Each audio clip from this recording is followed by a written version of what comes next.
इश्क नहीं आसा बस इतना समझ लीजिए, एक आगे का दरिया है और डूब कर जाना है। और इनकी और फेमस शायरी ये है कि हर एक बात पे कहते हैं तुम कि तू क्या है, तुम ही कहो कि ये अंदाज़े गुफ्तगू क्या है। रंज से खुगार हुआ इंसान मिट जाता है इनकी रंज, मुश्किलें मुझ पे इतनी पड़ी कि आसान हो गई। क्या आप इस सवाल का जवाब पहले से जानते थे? तो कमेंट बॉक्स में जरूर दें। तो without wasting our time let's start. और क्वेश्चन इंडियन पोएट्री से था और आपने ये बहुत बार सुना भी होगा। तो क्वेश्चन ये था, विच लेजेंडरी पोएट रोट द शायरी, ये इश्क नहीं आसा बस इतना समझ लीजिए, एक आगे का दरिया है और डूब कर जाना है। ये क्वेश्चंस थे। तो इनमें से कौन से पोएट्री ने इन शायरी को लिखा था कि इश्क नहीं आसा बस इतना समझ लीजिए, एक आगे का दरिया है और डूब कर जाना है? तो ये हमारे सवाल थे। तो ऑप्शन थे, option number 1 Mirza Ghalib, option number B Faiz Ahmed Faiz, option number C Jigar Moradabadi, option number D Firaq Gorakhpuri. चलिए अब मैं इन ऑप्शंस को लेकर वन बाय वन डील करके देखता हूँ आखिर इनके कौन सही आंसर है। अगर इन सवाल का जवाब पहले से जानते हैं तो कमेंट बॉक्स में इसका सवाल जरूर दें।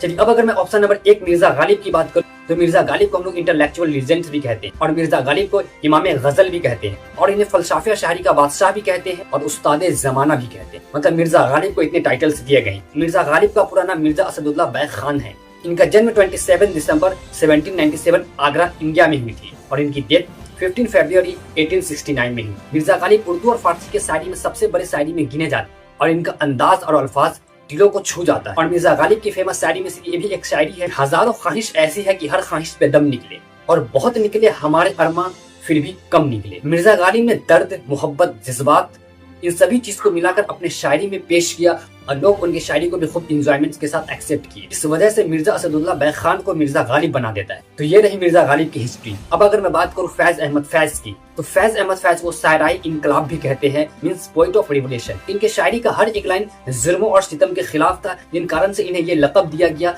शायरी ऑफ इनकलाब। फैज अहमद फैज की पैदाइश 13 फरवरी 1911 में सैलिकोट नाउ इन पाकिस्तान में होती है। इनकी डेथ 20 नवंबर 1984 को होती है और इनकी शायरी और इनकी पोएट्री रिवोल्यूशंस के वक्त इनकलाब, इंसाफ और मोहब्बत का संगम था। और इनकी फेमस शायरी में से एक शायरी ये भी है, लहू का सूरज उभरता है जख्म के आंगन से। और इनकी दूसरी फेमस शायरी ये है, बोल के लब आजाद है तेरे, बोल जुबां अब तक तेरी है। बहुत ही अच्छी लाइन, बहुत ही काफी शानदार लाइन इन्होंने दिए हैं। और फैज अहमद फैज ने ब्रिटिश और पाकिस्तानी जुल्मों के खिलाफ आवाज उठाई और फैज अहमद फैज नोबेल प्राइज में नॉमिनी भी रह चुके हैं। और इनके शायरी में जज्बात के साथ साथ इंसानियत की भी पुकार थी। तब ये रही फैज अहमद फैज की हिस्ट्री।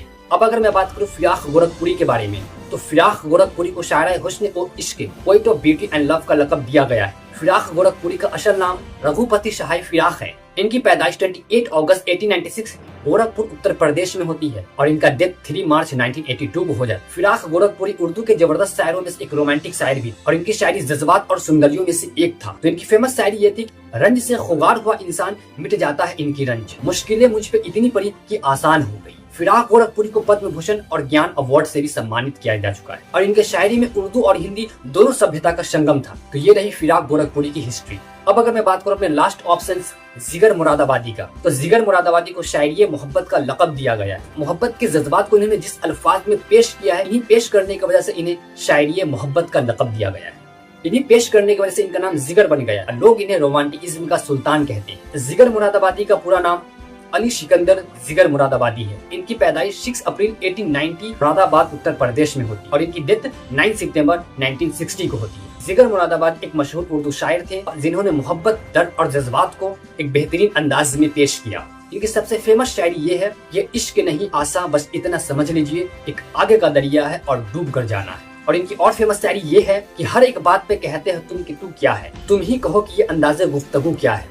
और ये लाइन आपने नुसरत फतेह अली खान के कवाली में बहुत बार सुनी होगी। और उनकी एक और फेमस शायरी ये है कि अगर आपका पैगाम मिल गया होता तो हम दुनिया से चल दिए होते। और जिगर मुरादाबादी ने क्लासिकल उर्दू शायरी में सूफियाना रंग भी मिलाया। ये रही जिगर मुरादाबादी की हिस्ट्री। हमने तमाम ऑप्शंस को वन बाय वन करके डील कर दिया है। यहाँ तक ये कैंडिडेट ऑडियंस का सहारा लेते हैं, ये ऑडियंस का सहारा लेने के बावजूद भी हार जाते हैं। अगर आप यहाँ तक वीडियो देख चुके हैं तो हमारे इन शायरी का जवाब आप कमेंट बॉक्स में जरूर दें कि इन शायरी का राइटर कौन है और इन शायरी को लिखा किसने, कि हमको उनसे वफा की है उम्मीद जो नहीं जानते कि वफा क्या है। आपको कैसी लगी ये एपिसोड अपनी राय कमेंट बॉक्स में जरूर दें। फिर मिलते हैं अपने नए केबीसी के एक नए वीडियोस में, एक नए अपडेट के साथ और एक नए एनालिसिस के साथ। और आपकी क्या राय इन कैंडिडेट्स को लेकर अपनी राय कमेंट बॉक्स में जरूर दें। मिलते हैं नेक्स्ट एपिसोड में नेक्स्ट कंटेंट के साथ, तब तक के लिए जय हिंद।